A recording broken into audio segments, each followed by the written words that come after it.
A lovely little girl was holding 2 apples in her hands. Her mom walked in the room and asked her gently, "Hey sweetie, can you share one of the apple that you have in your hands with mommy?" And to the mother's surprise, the little girl quickly took a bite on one of the apple and another bite on the apple. The mother tried hard not to freeze and show her disappointment. She thought to herself, "Am I raising such a selfish child?" And quickly after biting 2 apples, she turned to her mommy and handed one of the apple to the mother and said, "Mommy, this is the sweeter one." So as you can see in the stories, if you judge quickly, you might misunderstand the motive. So it doesn't matter who you are, how much experiences you have, how much education you have, always delay judgment. Always give others a chance to explain themselves. Never conclude for others, because perception can be misleading. If what you see is what you get, then make sure that you see all that you can see. If you cannot see the forest for what it is, just imagine how much you are missing out with the trees. Perception can really determine how we see realities. There's this saying, we don't see things for what they are. We see things for who we are. And I think this is pure genius, because our experiences, our education really shapes the way that we see one same event.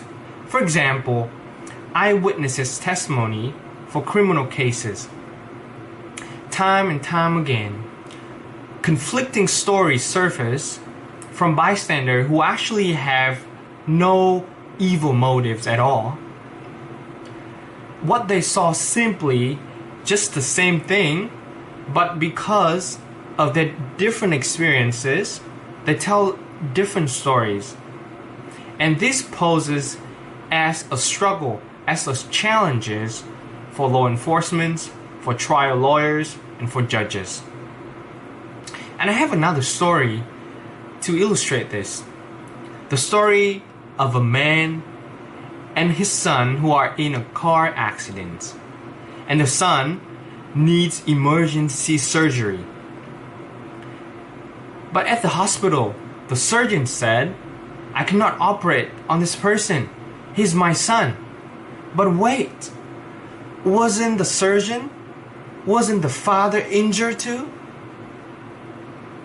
Now, who have not figured out that the surgeon here is actually his mother, not his father. So as we can see, perception change, but not always as quickly as reality. An old saying goes, you can fool some people some of the time, but you cannot fool all people all the time. So to avoid being the fool, make sure that you always keep your mind open. Be aware of what is happening around you and be willing to change when the facts emerge. Don't overlook the obvious. If you don't pay attention, you might pay the price. Because one of my favorite characters in literature is Sherlock Holmes. And Sherlock Holmes has an extremely well-developed sense of perception. And here's the story goes. Holmes and Dr. Watson decided to go on a camping trip. They decided to have dinner and then bed down and then stay for the night.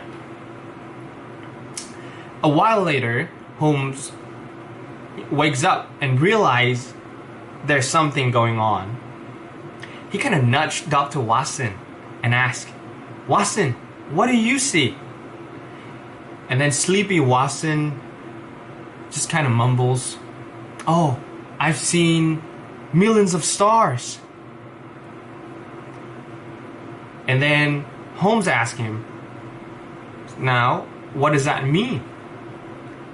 And then Dr. Watson answered, well, astronomically, to me, it seems that there are a million of galaxies out there. Theologically, there's a God who is a creator who creates every grand things and take care of us.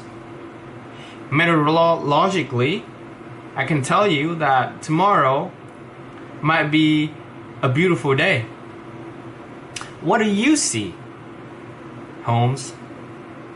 And Sherlock Holmes turned around and looked at Watson and responded, well, apparently somebody has stolen our tent.